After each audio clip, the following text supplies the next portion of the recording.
બનાસકાંઠા જિલ્લાના વડગામ તાલુકામાં આવેલા મુક્તેશ્વર ડેમ ખાતે પૂર જેવી આપત્તિનો સામનો કરવા તંત્રની સજ્જતા ચકાસવા માટે એસડીઆરએફ અને એનડીઆરએફ દ્વારા સંયુક્ત રાષ્ટ્રીય કક્ષાની મોક ડ્રીલ યોજાઈ હતી. આ કવાયતનો મુખ્ય હેતુ માનવ જીવન અને સંપત્તિની સુરક્ષા સુનિશ્ચિત કરવાનો હતો.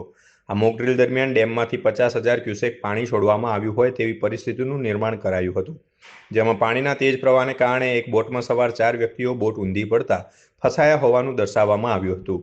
આ સ્થિતિમાં એનડીઆરએફ અને એસડીઆરએફની ટીમોએ ઝડપી અને સુસંગઠિત બચાવ કામગીરી હાથ ધરી હતી.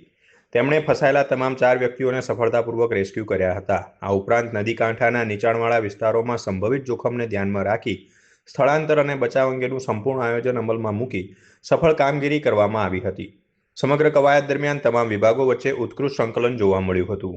આજરોજ મુક્તેશ્વર ડેમ ખાતે એનડીઆરએફ, એસડીઆરએફ, મડાણાગઢ ખાતેની બટાલિયન દ્વારા જિલ્લા વહીવટીતંત્ર બનાસકાંઠાની મદદથી મુક્તેશ્વર ડેમ ખાતે એક મોક ડ્રીલનું આયોજન કરવામાં આવેલું, જેમાં 50,000 ક્યુસેક પાણીના છોડવાથી અને એક બોટમાં રહેલા 4 વ્યક્તિઓ બોટ ઊંધી પડી જવાથી તેમને સફળતાપૂર્વક રેસ્ક્યુ કરવામાં આવેલા, તેમજ નદી કાંઠાના નીચાણવાળા વિસ્તારોમાં પણ તે બાબતનું મોક ડ્રીલનું સંપૂર્ણપણે આયોજન કરી અને સફળતાપૂર્વક તેમનું રેસ્ક્યુ પણ કરવામાં આવેલું અને ઇવેક્યુએશન પણ કરવામાં આવેલું.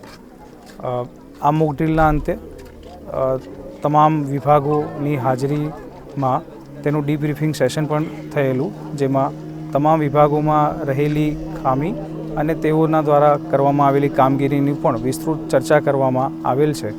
ભવિષ્યમાં આવી કોઈપણ ઘટનાનું બને તો તેની પૂર્વ તૈયારીમાં કોઈ કચાશ ન રહે એ બાબતનું આજે મોક ડ્રીલનું આયોજન કરવામાં આવેલું હતું.